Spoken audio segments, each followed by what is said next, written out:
At 3 o'clock in the afternoon, I stood at the kitchen table with flour still on my hands and a warm cake cooling on the rack. The house smelled of cinnamon and sugar, the same recipe I taught Emily when she was 5. Outside, children's laughter floated from the backyard. Inside, the table was set with paper plates and party hats. I had come hoping for a quiet, ordinary joy. Then the front door slammed. Emily walked in with her shoulders rigid and her eyes like flint. She looked at me for a heartbeat, and then she exploded. "I hate you!" she screamed, so loud that her words knocked the balloons out of the air. Her voice split the room like a thunderclap. My granddaughter's small hand went still on a paper plate. Her husband, Thomas, put a hand on Emily's arm and tried to pull her back, but she jerked away as if she'd been struck. Everyone watched, frozen. For a moment, I didn't move. The cake I'd baked trembled on the rack. I felt something cold and raw spread through my chest like a winter wind slipping under a door. People around me cleared their throats. Someone laughed awkwardly. My granddaughter began to cry. "Why are you doing this?" I asked, my voice smaller than I felt. The room filled with faces, curious, embarrassed, quick with judgment. Emily's jaw clenched. Her eyes were hard, and I could see a flash of something I hadn't seen in years. An anger not born of a single moment, but layered with old hurts. "You married him for money," she spat. "You left me for him. You chose him over me." Her words were sharp, aimed like knives at the place inside me that had always kept beating for her. She turned to Thomas and laughed in a cruel, high little sound. The sound of someone finally choosing to be cruel because it's easier than sorrow. A woman at the table gave me a sympathetic glance that felt worse than a glare. My son-in-law's face went pale, but he did not speak. For her.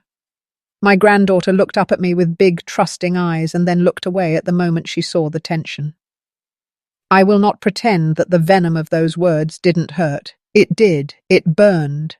But what burned more was the way everyone around us seemed to accept the one line that simplified my whole life into a single sin. In their eyes, the story was already written. I had become, somehow, the easy villain. I could have shouted back.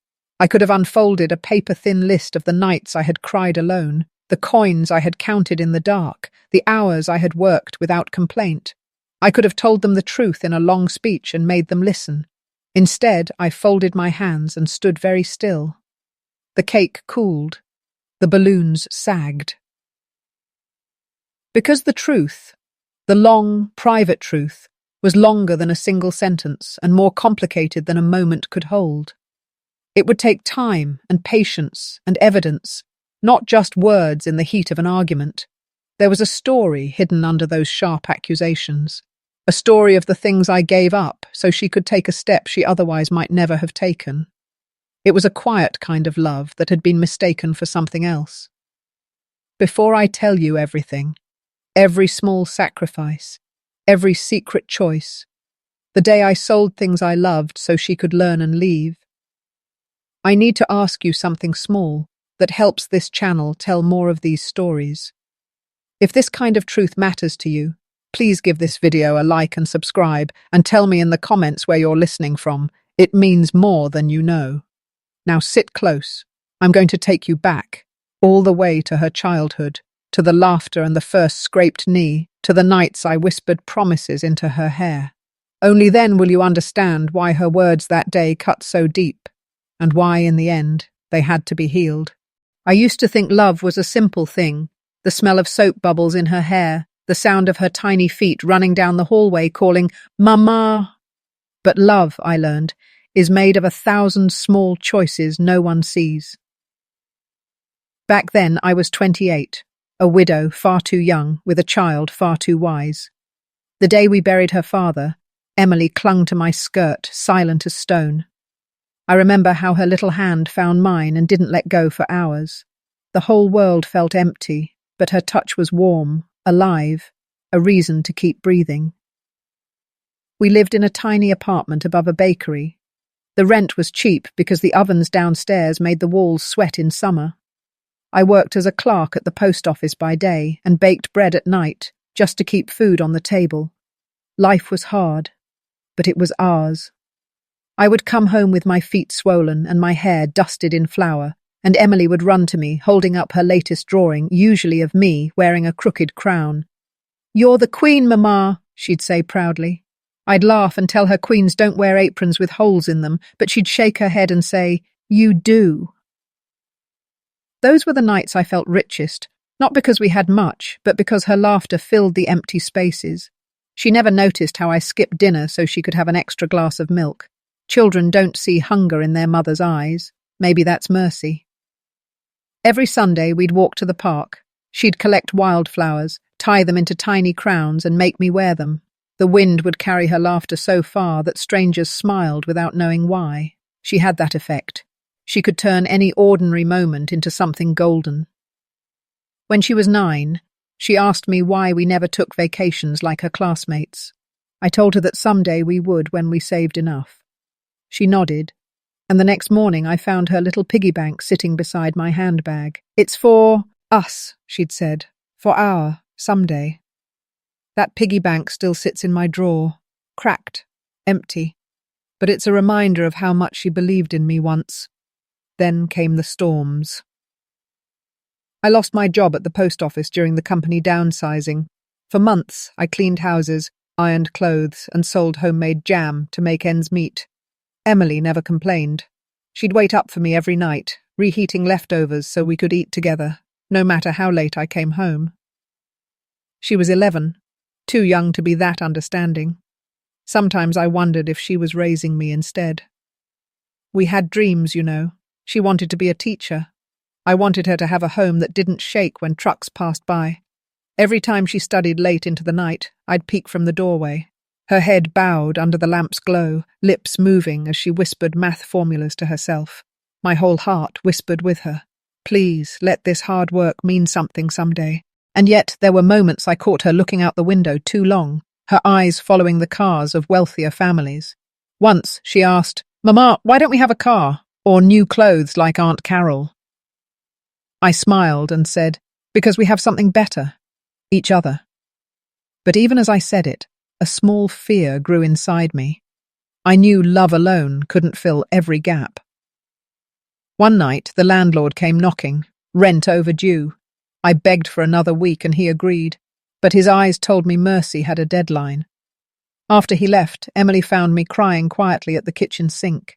She wrapped her arms around me and whispered, "Don't cry, Mama. I'll help when I grow up." I nodded, holding her tighter than I should have. I didn't know then that children mean those words. They grow up trying to repay debts they never owed. And sometimes the world convinces them those debts are chains. Still, we managed. Somehow, we always managed. I started baking pies for the bakery downstairs. People liked the smell so much that business doubled. The owner offered me a small share of the profits, and for the first time in years, I saw the horizon again.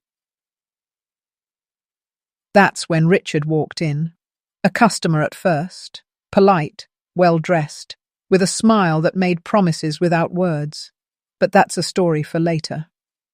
Before him, before everything that followed, there was only us, me and Emily, two souls building warmth out of scraps. Sometimes I still dream of those nights.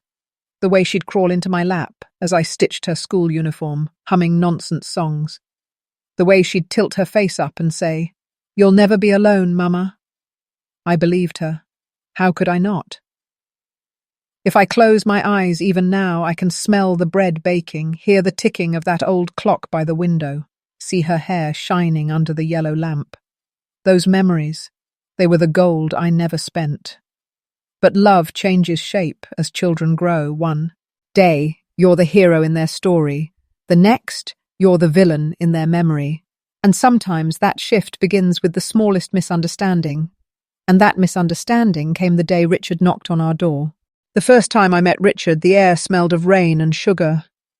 He came into the bakery one evening, tall, silver-haired, with a pressed suit and that kind of smile that made you forget how tired you were. I was behind the counter, pulling a tray of pies from the oven.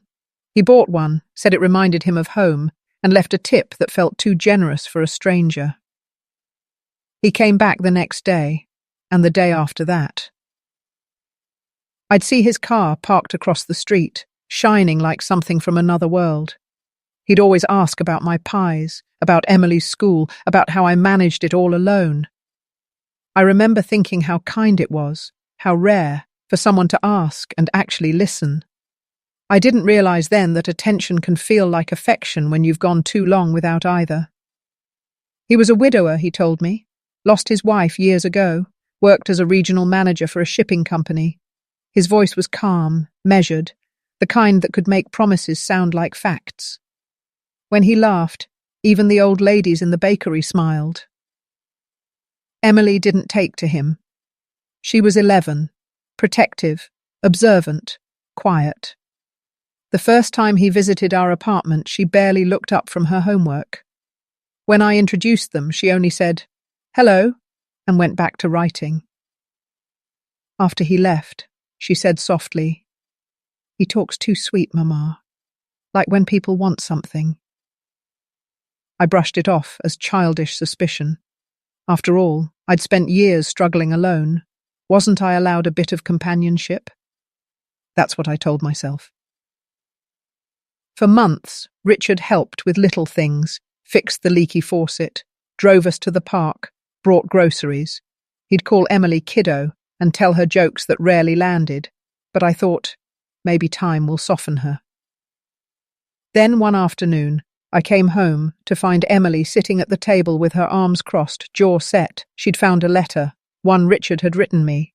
It wasn't love poetry or anything scandalous, just lines about a future, about blending families, sharing a home, making things easier. To me, it sounded like hope.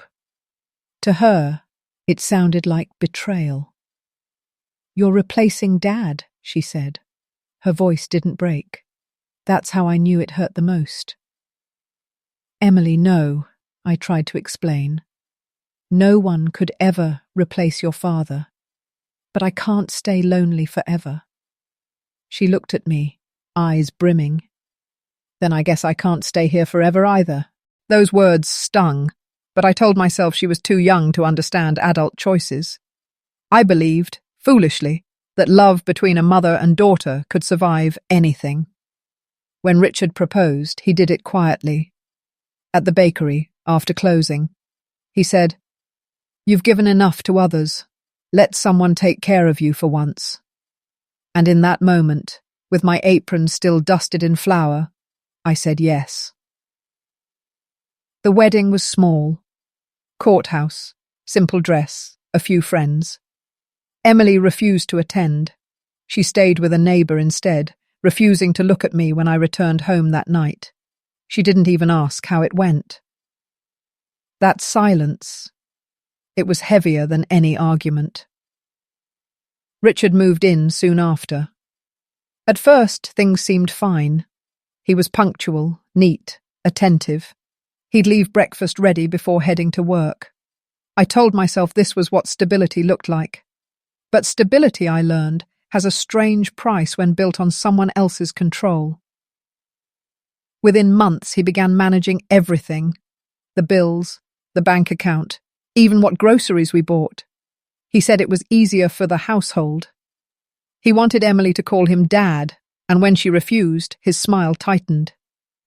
Small comments began to appear in his conversations, disguised as jokes.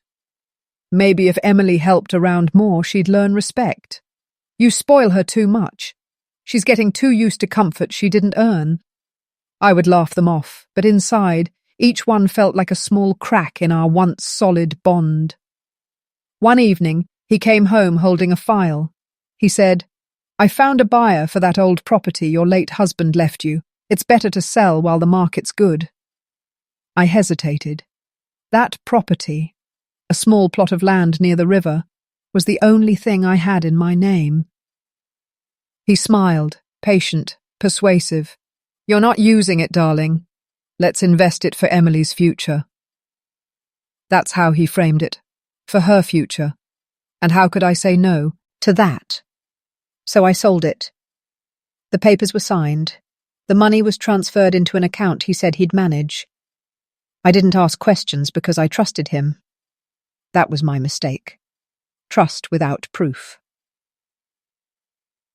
After that, I noticed changes. He no longer asked. He instructed. Emily's laughter disappeared from the apartment. She ate quickly, quietly, then escaped to her room. I found her diary once, half hidden under the bed. It said, "Mum doesn't see what he's doing. She's already gone." I closed the book, shaking, but instead of confronting her, I confronted myself, the mirror. Because part of me knew she was right. Still, I stayed. I told myself I was protecting her, that if I left again she'd have no security, no father figure, no stability. But the truth was simpler, harsher. I was afraid of starting over. So I smiled through dinners, agreed to silence, and watched the distance between me and my daughter grow like a wall neither of us wanted, but both kept building. Richard never raised his voice, never hit. But he didn't have to. His power was quieter. He made me believe peace was the reward for obedience. And for a while, I accepted that bargain. Until the day Emily turned 18, and my past choices came due like unpaid debt. But that is the day she walked away. The first year of marriage felt like standing on thin ice. It looked beautiful from the outside, calm, reflective, but I could hear the cracks forming beneath my feet.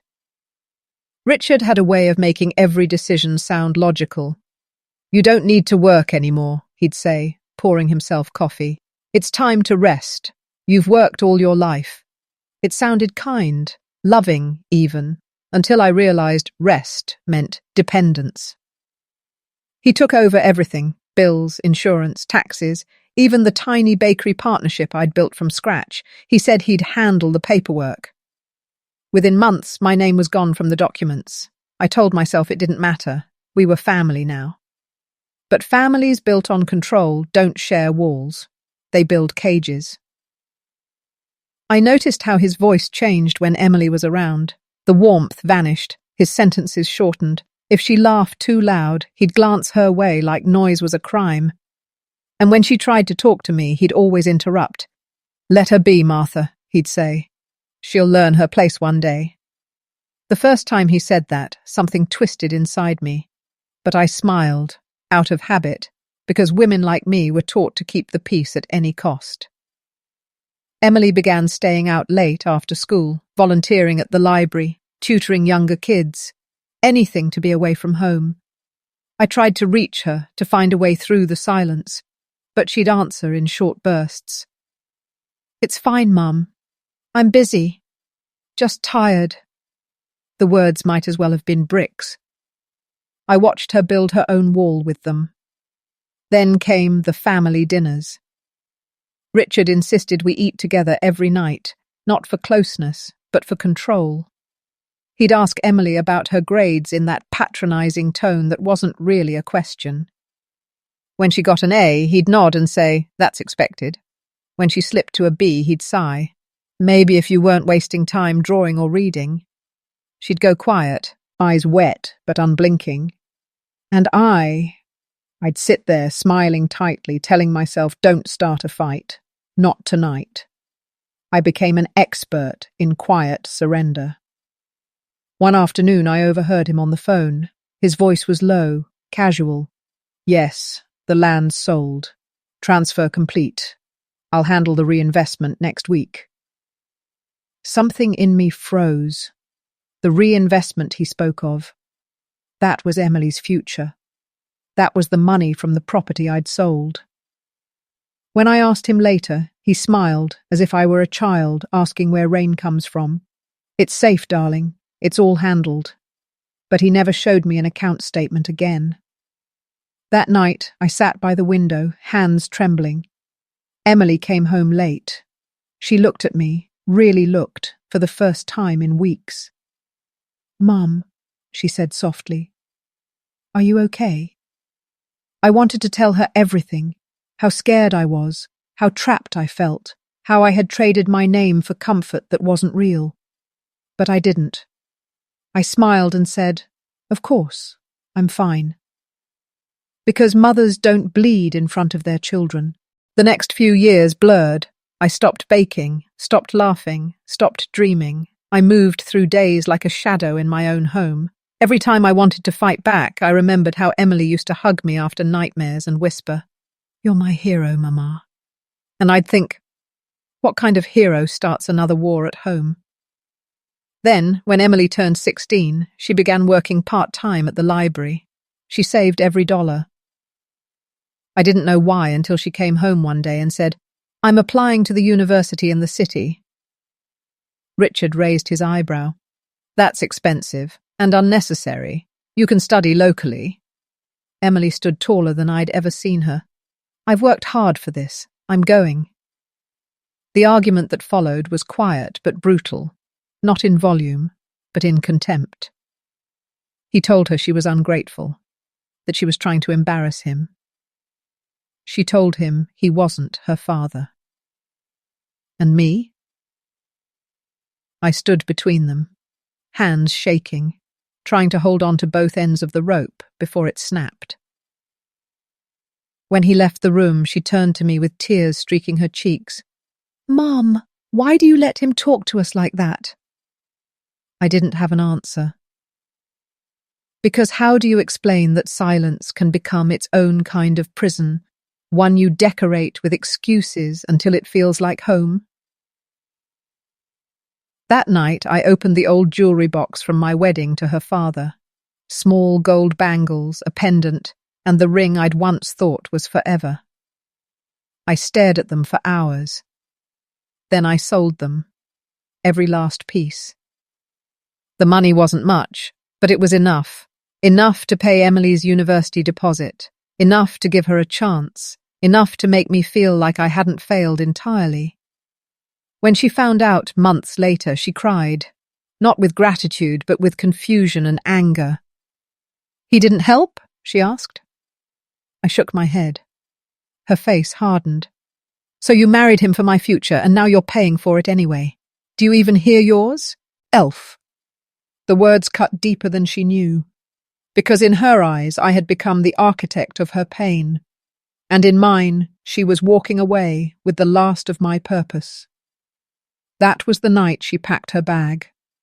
No slammed doors, no shouting, just quiet steps, one by one, down the hallway I once filled with lullabies. I stood at the window, watching her disappear beneath the yellow streetlight. She didn't look back. Richard came out of the bedroom, sipping his drink. "She'll be back," he said. "They always come back." I didn't answer, because I already knew. Sometimes they don't. When Emily left, the house fell silent. A silence so complete that even the ticking clock sounded guilty. Her room stayed the same for months. Books on the shelf, a pair of sneakers under the bed, her half-finished sketch of a sunrise still taped to the wall. Every morning I'd open the door just to let light in, as if sunlight could fill the space she left behind. Richard told me to move on. "She's grown," he said, buttering his toast. "You can't hold her forever." But I didn't want to hold her. I just wanted her to not hate me. At first, she called once a week. The conversations were short, polite. "Are you eating well?" I'd ask. "Yes, Mum." "Class is going fine?" "Fine." Her voice was distant, like she was speaking from another life. Then the calls became monthly. Then they stopped. I told myself she was busy, that she was happy, that silence meant peace. But every night I'd sit by the phone anyway, tracing the dial with my fingers like prayer beads. Richard didn't hide his satisfaction. "See, I told you, kids need to find their own way." But something in his tone told me he was glad she was gone. And maybe, in his world, there was only room for one person under his control. Without Emily, I had no buffer, his temper sharpened, not with shouting, but with precision. He criticized the way I folded towels, the way I seasoned soup, the way I breathed. Every word was a reminder that I had traded my independence for companionship that never really existed. Still, I stayed. Not out of love, out of exhaustion, out of fear that being alone again would prove he'd been right about me all along. Years passed in shades of grey. Emily graduated, found a job in the city, and sent a postcard. Just one. It said, "Doing well. Hope you're fine." No love, no mom. Just 4 words that felt like a farewell disguised as courtesy. I kept that postcard pinned to the fridge for years, pretending it meant more than it did. Then one day I found out from a neighbour that Emily had married. No invitation, no phone call.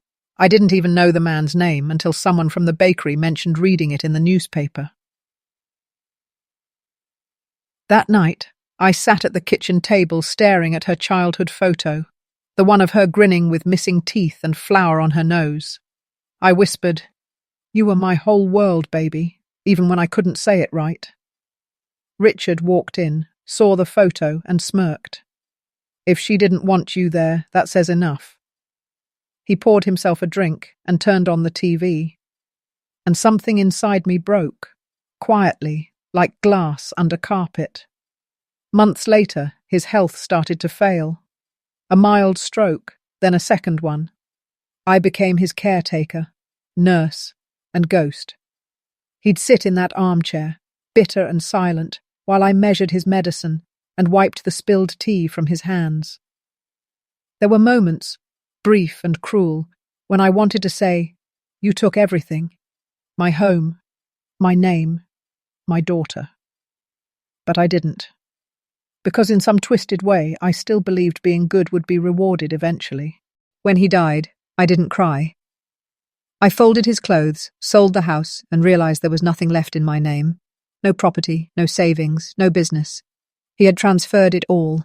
Everything I had worked for belonged to his sons. I remember standing at the lawyer's office, staring at the final statement. My name was nowhere. The lawyer sighed sympathetically.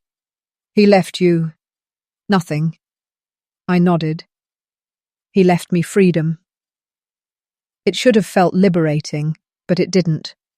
Freedom at 60 felt a lot like starting over with empty hands. I rented a small apartment in the city near the park where Emily used to feed ducks as a child. I worked part-time at a bakery again.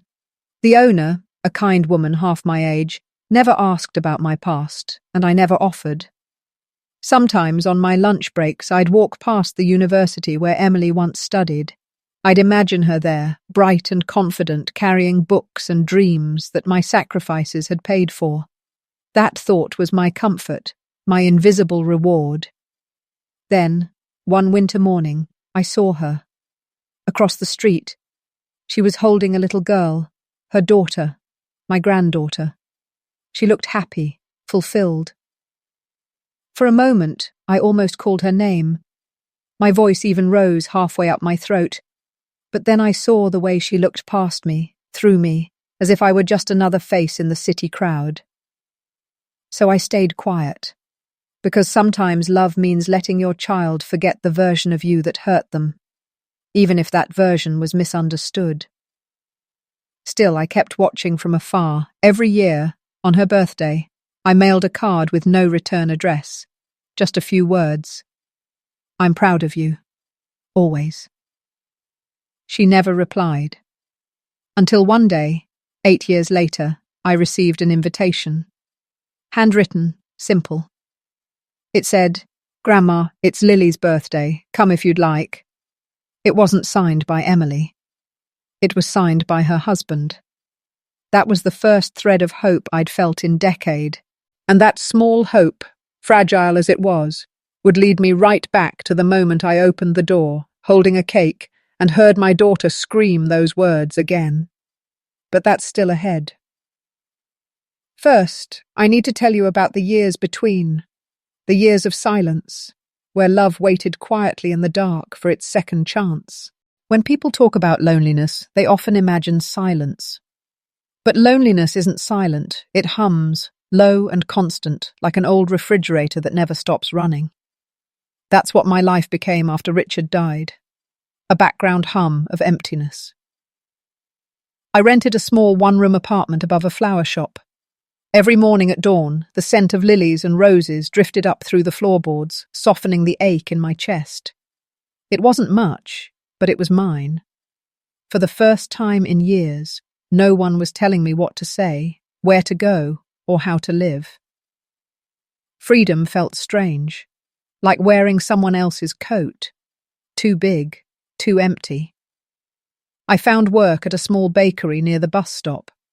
The owner, Clara, was kind. She hired me without asking about my age or my past. "Your hands know dough," she said. "That's all that matters." Every morning I'd knead bread before sunrise, watching the city wake up through the fogged window. I liked the rhythm. Fold, press, turn. It was predictable, safe. But every loaf I baked, every pie I wrapped in brown paper, carried a shadow. Because once upon a time, I used to bake for Emily.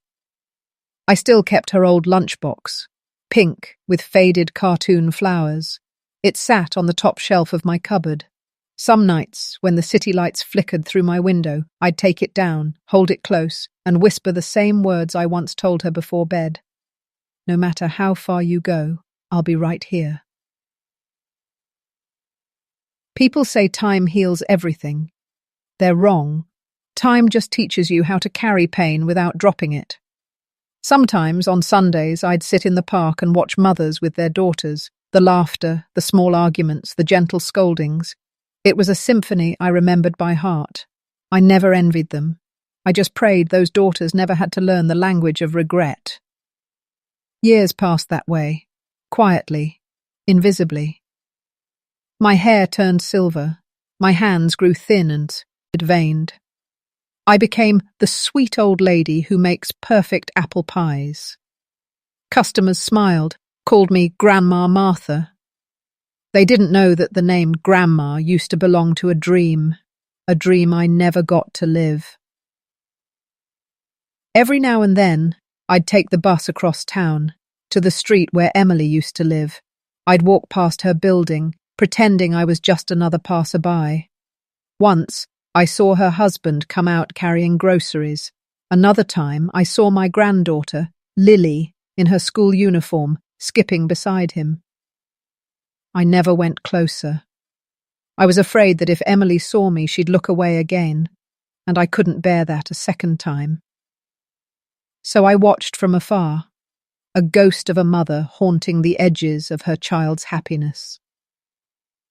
When the loneliness became too heavy, I'd write letters to Emily, dozens of them, long ones, short ones, some with tears smudging the ink. I never mailed them. They filled a wooden box under my bed, my unspoken apologies, my invisible hugs. There was one I wrote on her 30th birthday. It said, "You are still my miracle. The world may have changed you, but to me, you'll always be the girl who handed me her piggy bank and said, 'For our someday.' I'm sorry I spent that someday wrong." I never sent it, but I read it often. Then one winter evening, something small but extraordinary happened. A young woman came into the bakery, shivering, holding her phone. "Are you Mrs. Hargrove?" she asked. I nodded. She smiled. "You're my mum's favourite baker. She said you make the pies from the old bakery on Rosewood Lane." Rosewood Lane, the bakery where Emily used to help me as a little girl.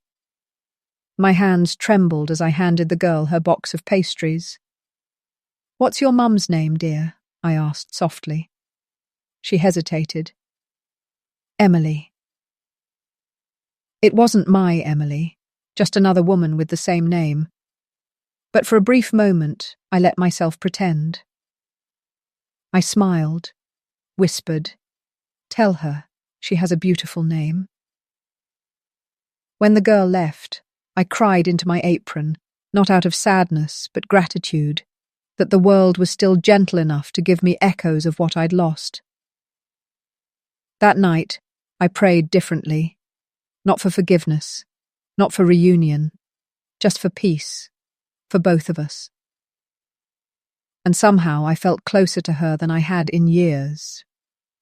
Life went on. Seasons changed, and so did I. I stopped waiting by the phone. I stopped checking the mailbox for letters that never came. Instead, I started writing in a small journal, lessons I'd learned, thoughts I'd share if I ever got the chance. The last page read, "Love is not about being right. It's about staying true, even when no one sees it." I thought that would be the ending of my story. An old woman, a quiet apartment, fading memories. But stories, I've learned, have a way of circling back. Because one morning, nearly 2 decades after she left, I found an envelope slipped under my door. The handwriting was unfamiliar, elegant, deliberate. It said, "You don't know me, but my name is Thomas. I'm your son-in-law. I think it's time you and Emily talked." For a long time, I just sat there, holding the letter against my chest, afraid to breathe, afraid that if I moved, the moment would vanish. That single piece of paper, that small act of kindness, reopened a door I thought was locked forever. And through that door, I would walk once more, carrying a cake, a trembling heart, and 20 years of silence that was finally ready to break. The letter sat on my kitchen table for 3 days before I opened it again. Every time I looked at Thomas's handwriting, my hands shook. It felt like fate had written my name after all these years, asking, "Are you ready?" Inside was a simple note and a printed invitation. Lily's 8th birthday, Saturday, 2:00 p.m. "You're welcome, Mrs. Hargrove." Mrs. Hargrove, not Mum, not Grandma, just a name, polite, distant, cautious. Still, I pressed the paper to my chest, because even formality, after years of silence, felt like mercy. That entire week, I couldn't sleep.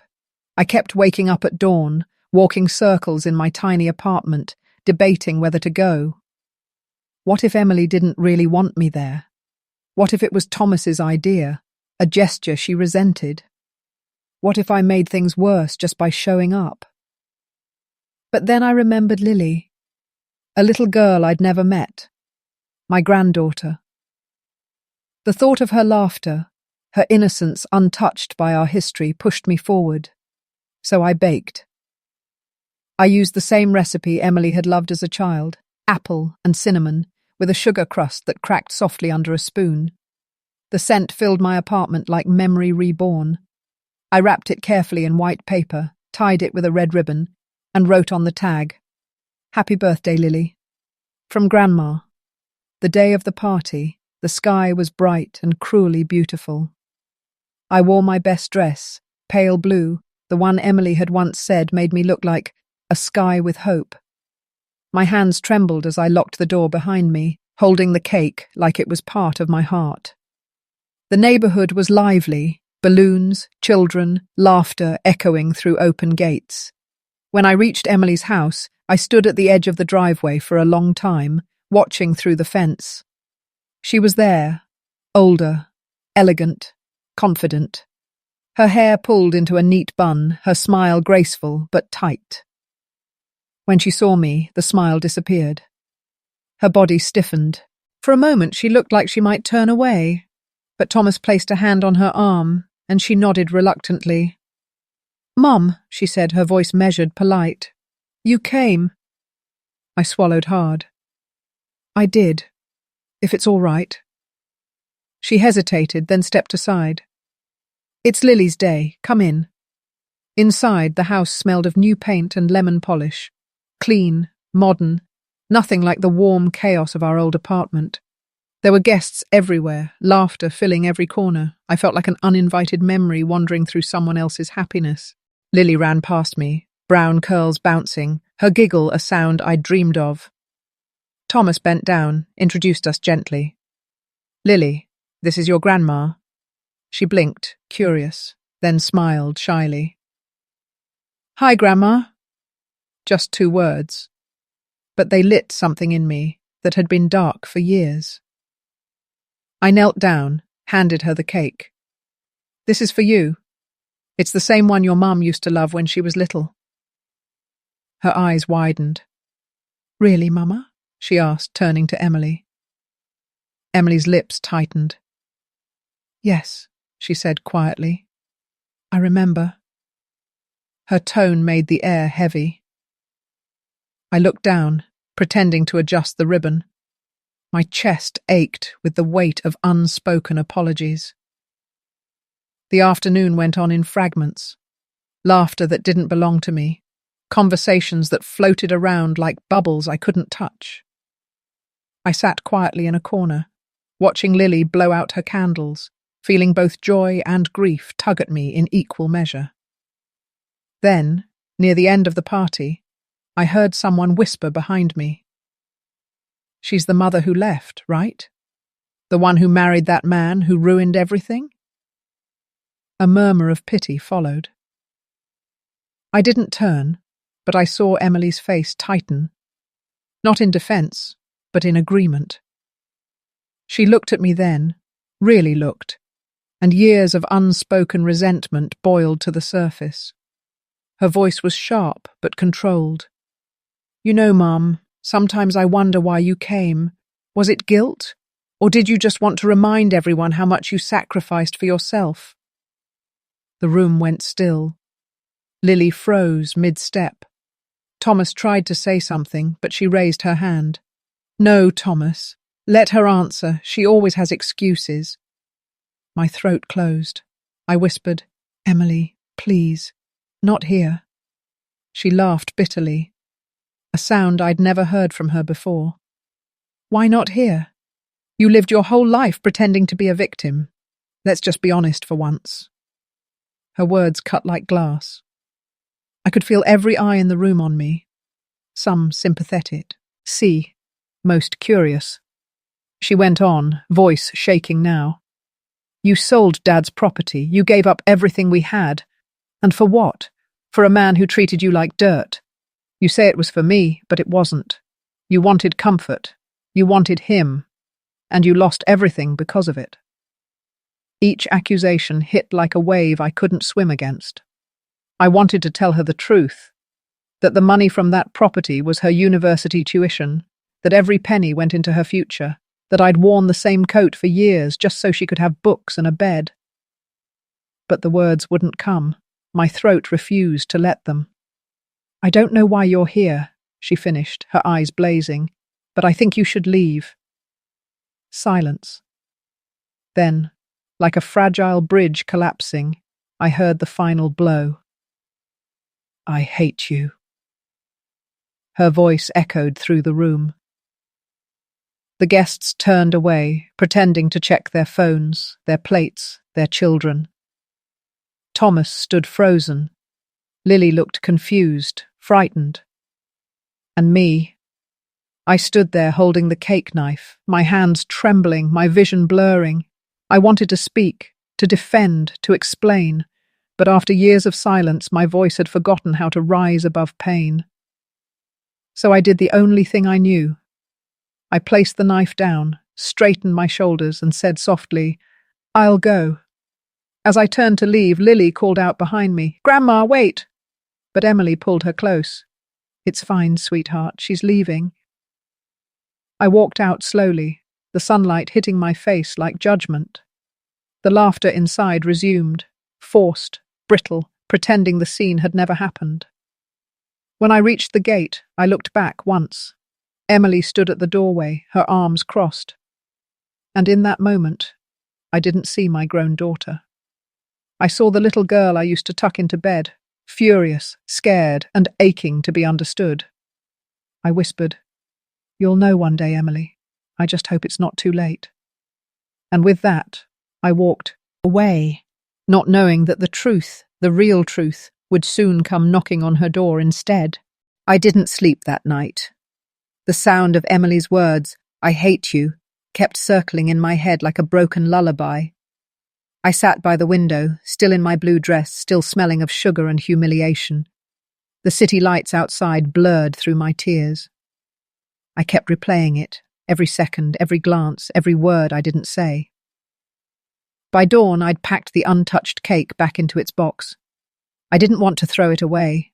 I left it on the table, a quiet symbol of everything I had ever offered. Love, misunderstood, and left uneaten. At 9, there was a knock on my door. I thought it was a neighbour, but when I opened it, it was Thomas. He stood there in a suit, his face drawn and pale. "Martha," he said softly, "may I come in?" I hesitated, then nodded. He stepped inside, looking around my small apartment, the faded curtains, the chipped table, the single chair. His eyes softened. "I didn't realize," he murmured. "Didn't realize what?" I asked quietly. "How little you have." He swallowed hard. "Emily. She never told me." I managed a small smile. "There's nothing to tell. I have enough." He sat down, took a deep breath. "Last night shouldn't have happened. I'm sorry." I shook my head. "You don't need to apologize for her." "I'm not," he said. "I'm apologizing for myself because I believed her version of the story without ever asking for yours." That caught my breath. He went on, his voice low. "After you left, she was furious. She told me you'd abandoned her for money, that you sold your first husband's property for your own comfort. I didn't question it. I thought maybe she was right." I looked at my hands, the same hands that had once braided Emily's hair, held her fevered forehead, and worked double shifts to pay her tuition. "She only knew part of the truth," I said softly. "The rest was too heavy for a child." Thomas leaned forward. "Tell me the rest." For a moment, I hesitated. Then I stood, went to the small cupboard in the corner, and pulled out a wooden box wrapped in a faded towel. Inside were old papers, yellowed receipts, property sale documents, a few letters. I placed them gently on the table.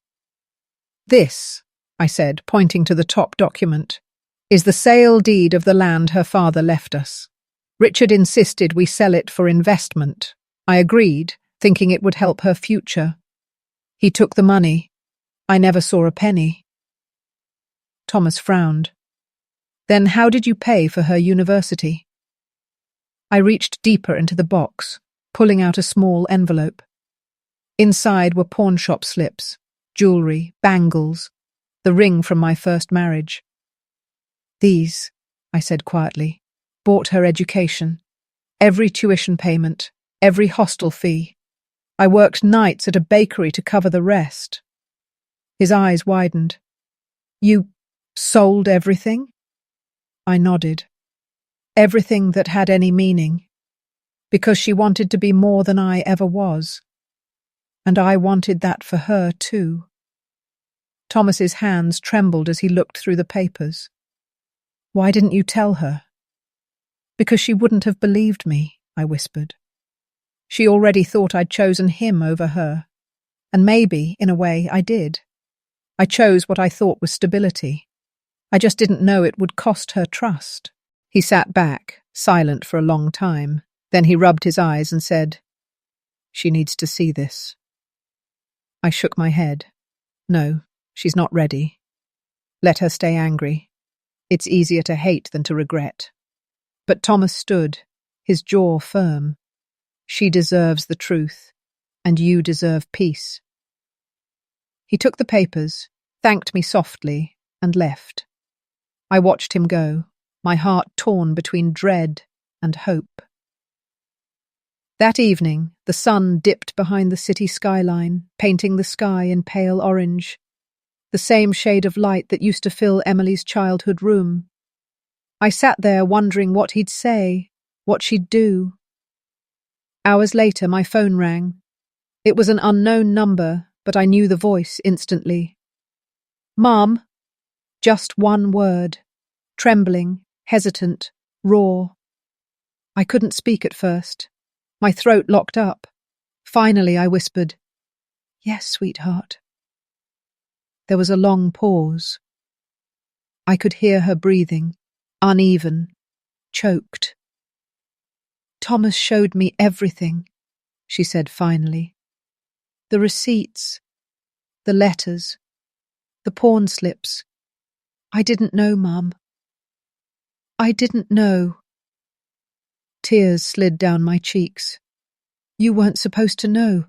I never wanted you to carry that guilt." Her voice cracked. "All these years, I blamed you. I thought you ruined everything. I told people you chose him over me. I told Lily." Her breath hitched. "I told her you were selfish." "Emily, stop," I said gently. "You were hurt. You had every reason to feel that way." "No, I didn't," she cried. "You gave up everything for me, and I threw it back at you. I hated you for the very thing that saved me." I closed my eyes, pressing the phone to my chest. "You didn't know. That's enough." For a moment, neither of us spoke. Only the sound of our tears filled the space between us, years of pain melting into something softer. Then she whispered, "Can I come over?"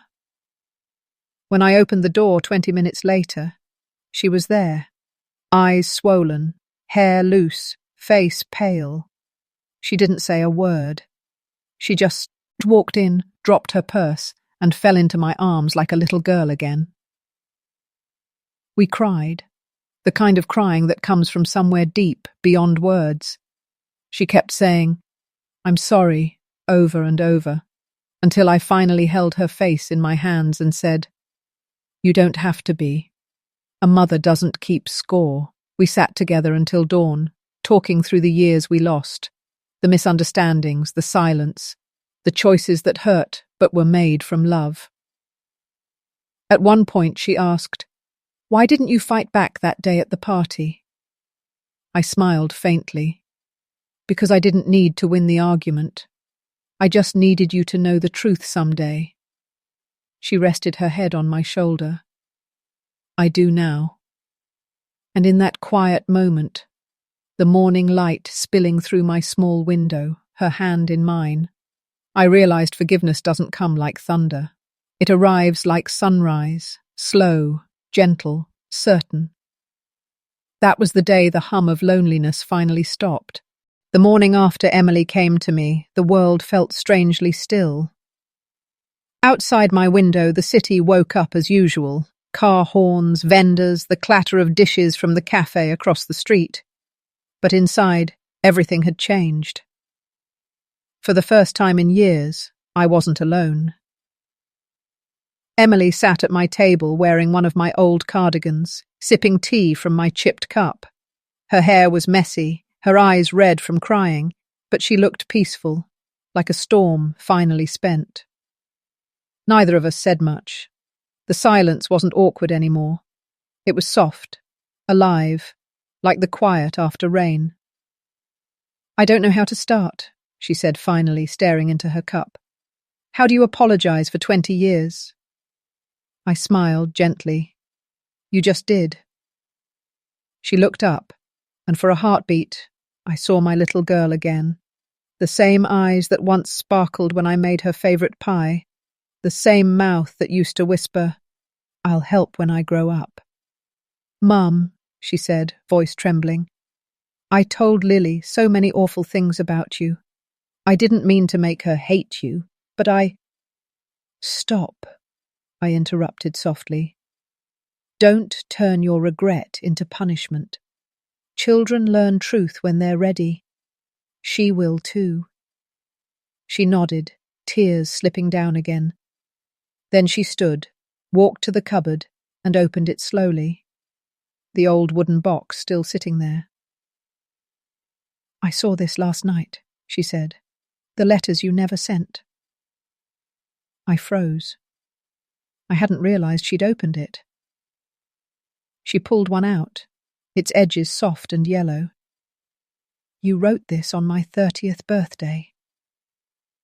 Her voice cracked as she read aloud, You are still my miracle. The world may have changed you, but to me, you'll always be the girl who handed me her piggy bank and said, For our someday. I'm sorry I spent that someday wrong. Her voice broke on the last line. She set the letter down and turned toward me. You didn't spend it wrong, Mum. You gave it away. To me. I reached for her hand. Every mother spends her love somewhere, Emily. We just hope it lands in the right heart. And it did. We stood there for a long time. No grand speeches, no dramatic music, just two women holding hands across years of misunderstanding. When she finally left that day, she hugged me longer than she ever had before. Please, she whispered, come home with me. Lily wants to meet her grandma properly this time. I laughed softly through my tears. Let's give her a few days. She deserves a gentle introduction, not two crying women at once. She smiled. She already knows we're criers. Thomas told her. That made us both laugh. It was the first real laughter we'd shared in decades, and it felt like sunlight pouring into a locked room. 3 weeks later, I visited. Lily opened the door before I could even knock properly. Grandma! She squealed, running into my arms. I lifted her, inhaling that sweet scent of childhood. Soap, crayons, and innocence. Emily stood behind her, smiling softly, her eyes full of quiet gratitude.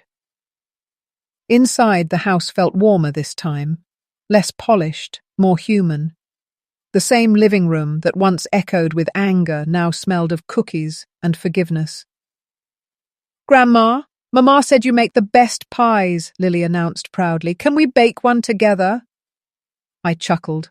Only if you promise to be my assistant, not my boss. She giggled and nodded vigorously. And just like that, the kitchen became what it was always meant to be. A place of laughter, of shared mess, of small miracles. Flour dusted our faces, sugar spilled across the counter, and when the pie finally baked, the whole house filled with that same sweet, nostalgic smell of cinnamon and love. Emily stood by the window watching us.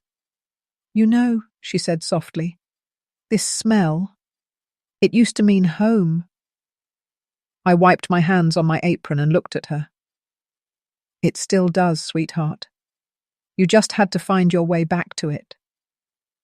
She crossed the kitchen, hugged me from behind, and whispered, I'm never letting it fade again.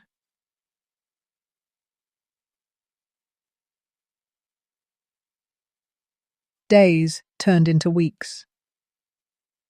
Sometimes I stayed overnight, reading bedtime stories to Lily or walking her to school. Thomas would make extra coffee for me every morning, always saying, You know, I owe you two women everything. And each time I'd laugh and say, Just keep them safe. That's all I ever wanted. I never brought up the past again. Not the property, not Richard, not the years of distance. The past had done enough talking. Now it was time for peace to speak. One evening, Emily asked, Mum, don't you regret any of it? The things you gave up, the people who hurt you? Either so, ought for a moment. Then I said, no, because regret means I'd undo what led me here. And here is where my daughter came back to me. She smiled faintly. You always find a way to make pain sound poetic. I shrugged. Maybe pain is poetry we live through, and forgiveness is the rhyme that completes it. That night, after Lily went to bed, Emily and I sat outside on the porch, watching the city lights flicker. She rested her head on my shoulder, and for the first time since she was a child, she fell asleep there. I didn't move. I just sat quietly, feeling her heartbeat against my arm, whispering a prayer of thanks into the night. The kind of peace that came over me then. It wasn't loud. It wasn't dramatic. It was the peace of a story finally told, a wound finally clean, a mother finally seen.